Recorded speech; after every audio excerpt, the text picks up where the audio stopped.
it's not just in the same book. It's the same God that specifically said you should put these people to death. Yeah.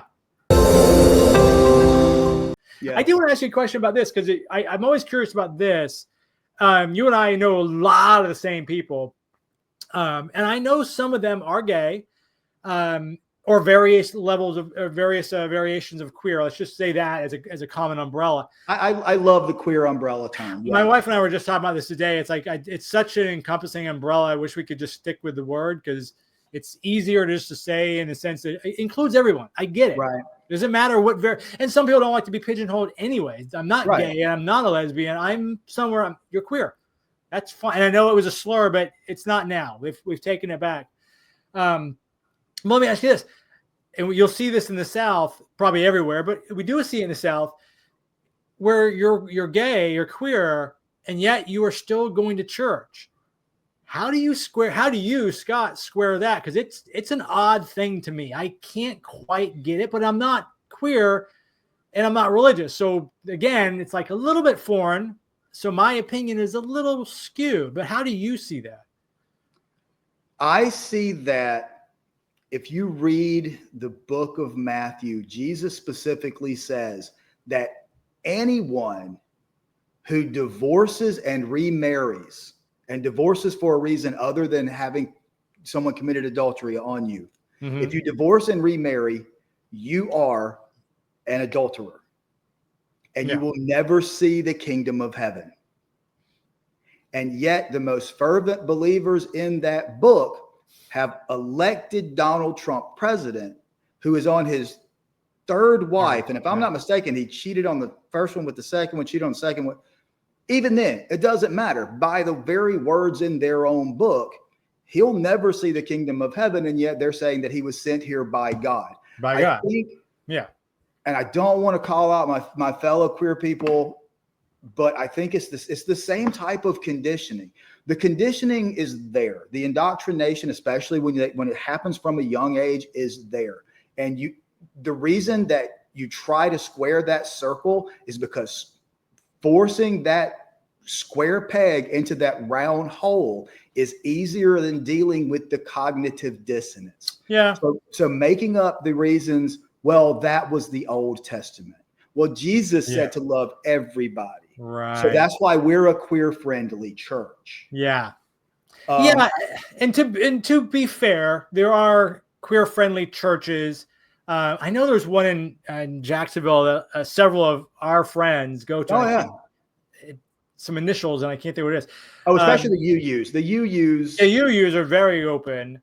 And I know only a little bit about them. What is it called? The Unitarian Universalists? Unitarian Universalists, yeah.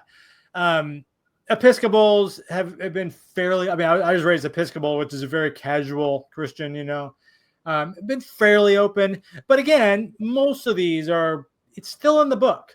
It's still in the same book that the guy next door in the next church is saying you're going straight to hell. So it's a little, it's not just in the same book. It's the same God that specifically said you should put these people to death. Yeah. Yeah. Yeah. It's the same God. You're right. It's not just the word, it's the God.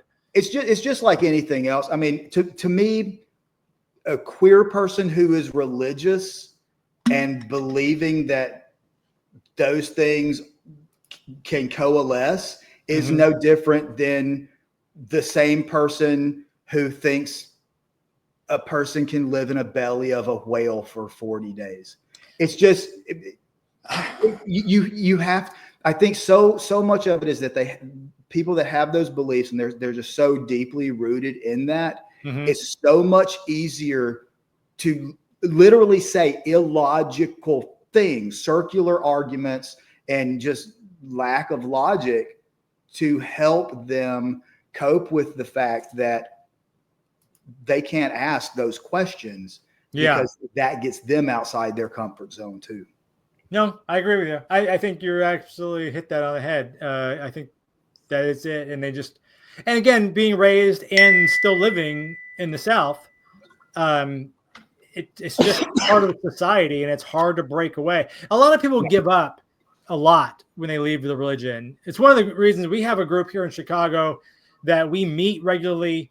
And some people will say, well, why do I need to hang out with atheists? Like, it's not to hang out with atheists per se. It's like a lot of people left the church and lost their social network. They lost that sense of community. So, and our meetings are not, and I say meetings, I hate even using that word, but we get together. We go to a bar. We've got one coming up later this month. It's like at an arcade. It's not an agenda. It's just, here's a group of people you can feel free to talk freely. No one's going to condemn you for it. And you may have had a group in church, and now you don't have that. Well, here's a group of people that have the similar thoughts. And because atheists also tend to overlap with politics and some other things, you're going to find some people here that are going to be similar.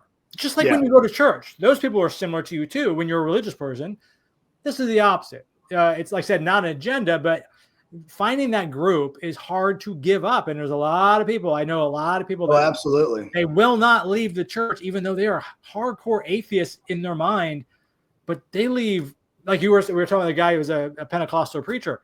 I mean, he's leaving his job. His wife, eventually they got divorced because she was not coming with him to the atheist dark side. He had 5 kids that they were homeschooling because they were Pentecostal. And he had to go back to each one of them and say, forget all I just said, essentially. Now, they were grown, I think, or maybe into their teens, but definitely somewhere in their 20s.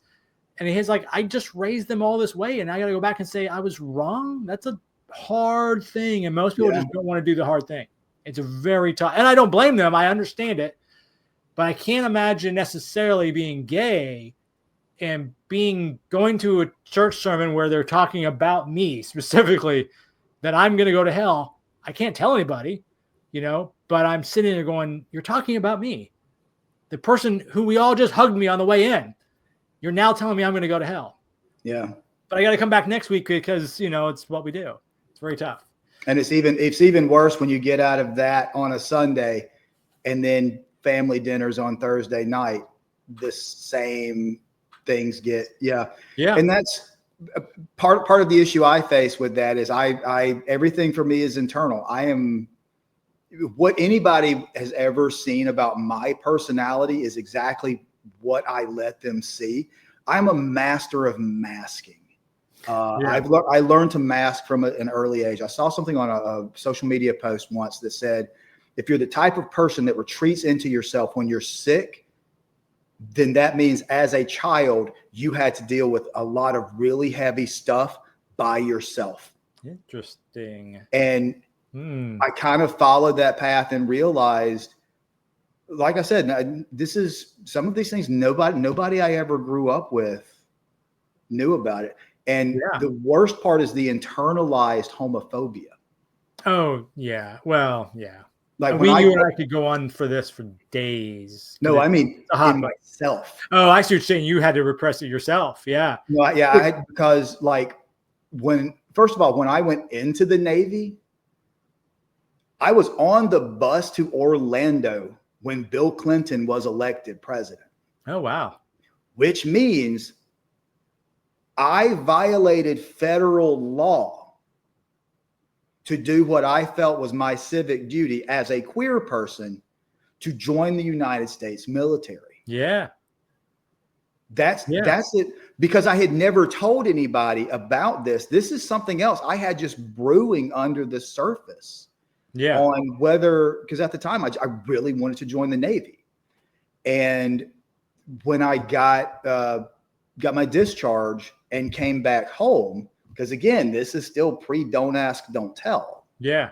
Like there were rumors going around that Scott got kicked out of the Navy because he was gay. And I was like, I literally carried my DD-214 discharge papers and was bragging. No, I have a mental deficiency. I'm not gay. How would you say that? Yeah. It's the internalized homophobia. It hurts, man. Oh, I imagine, man. It's something. This is one of the reasons I wanted to do this, especially here on the first day of Pride. Happy Pride Month, everyone. Happy Pride, everybody. Yeah. I was talking to a mutual friend of ours who works for one of the local LGBTQ organizations, and I made a donation.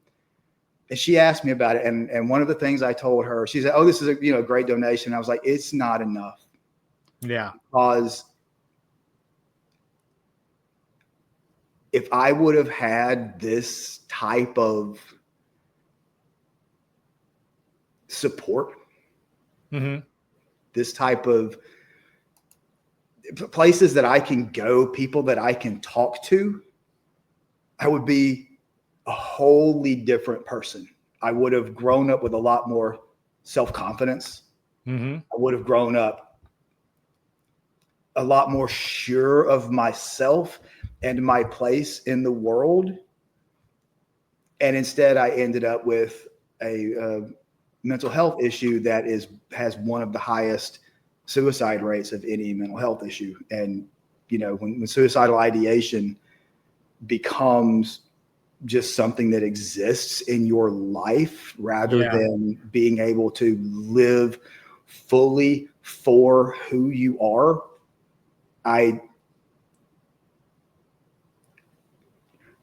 cannot let anyone else go through what I went to, no matter how much it hurts me to speak about something that I'm still having to deal with the leftover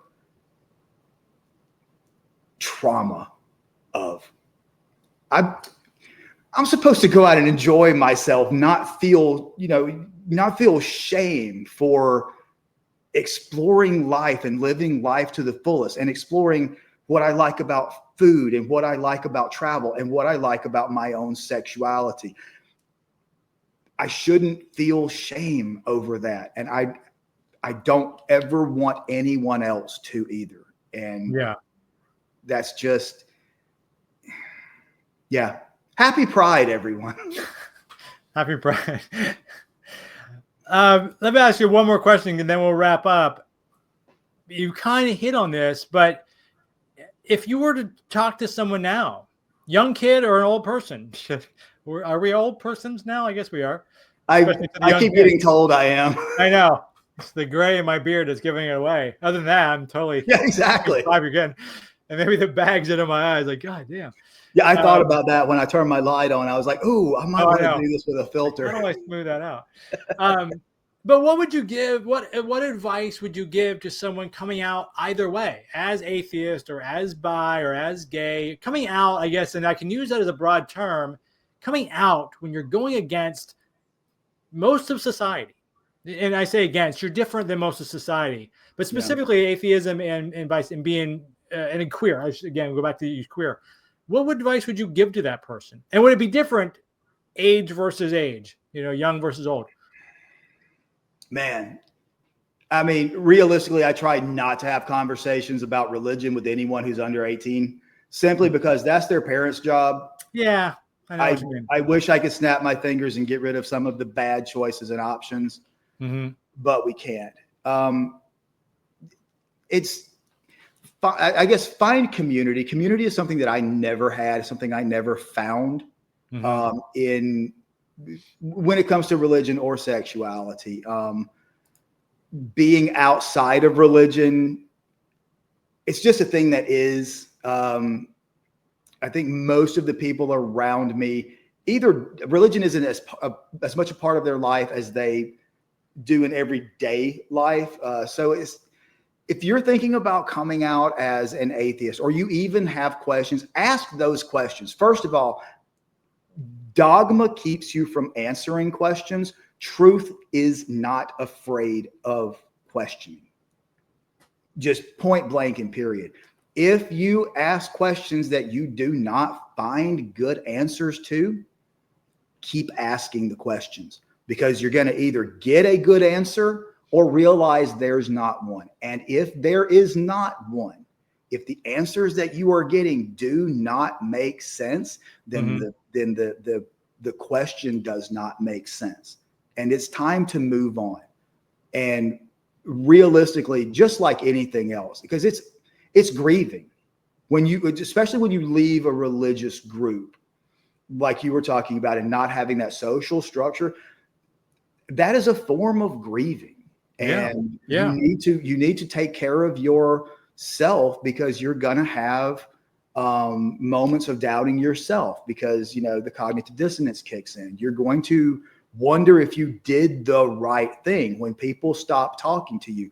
But believe me, and this covers both situations, when your friends stop talking to you because you come out as an atheist, or you come out as queer or trans, gay, whatever it is, if your friendship changes, then they were never your friends.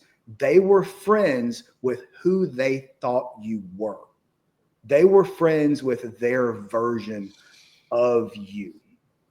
And especially for my bisexual friends out there, there's like a whole nother level, because we're too gay for the straight people, Yeah, too straight for the gay people. And it's just, I am 100% straight passing. Now, don't get me wrong. There are just times when you're going to look at me and go, Southern or gay? Yeah. Could be. And again, you were in a theater, so I was like, Exactly. It's like, surprise. Yeah. Who would have guessed? I did have friends that, like, after I would talk about, talk openly about my sexuality, I had some friends that surprisingly knew me well, even though we weren't close. Yeah. That were like, honey, we knew. Yeah. Why are you the last one to figure this out? Yeah. Yeah. Yeah. And yeah. But yeah, the biggest thing is, you cannot live for anyone else, period. Yeah. You cannot live for your pastor. You cannot live for a God that does not make himself, itself, herself, their self visible for you or interact with you. You cannot live for your neighborhood. You cannot live for your school. You can only live for yourself. Yeah. And when you can't be true, well, oh, wait, oh my God. This is a Vanilla Ice quote from the movie Cool as Ice. You can't be true to yourself. You can't be true to nobody. Word to your mother. Word to your mother. Word. I think we should end on word to your mother, man. I love it. Word to your mother. Or was it drop the zero and get with the hero? Drop the zero and get with the hero. Yeah. Words of wisdom. Drop that zero and get with the hero. God almighty, we are freaking old. You are the hero. You are the hero. Drop the zero and get with the hero, because you are the hero. That's it, man.